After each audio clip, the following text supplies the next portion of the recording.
Une plainte pour tentative de piraterie déposée contre Génération Identitaire. C'est la Maison des Potes qui en est à l'origine et qui veut donc mener ce combat judiciaire contre le mouvement d'ultra-droite dissous l'année dernière.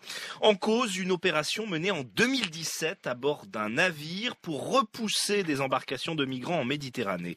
Mathilde Vinceneuve. En juillet 2017, le Sistar se positionne face aux côtes libyennes à bord des identitaires européens, dont 3 Français repérés par l'association La Maison des Potes. Son président Samuel Thomas s'étonne que 5 ans après, il n'ait toujours pas fait l'objet de poursuites. C'est quand même incroyable qu'il ne soit pas jugé pour avoir voulu capturer des migrants, d'avoir voulu les remettre aux autorités libyennes, donc les mettre en danger et détruire leurs embarcations. Et pourtant, à l'époque, la délégation interministérielle contre le racisme avait fait un signalement au procureur sans résultat.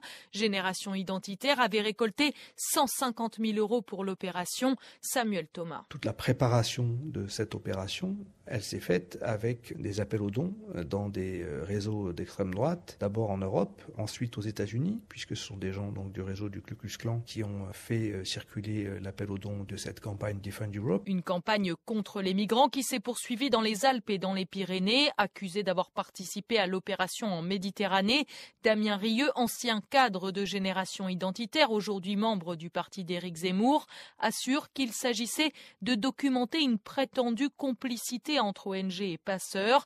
Le parquet de Marseille doit maintenant décider des suites à donner à cette plainte.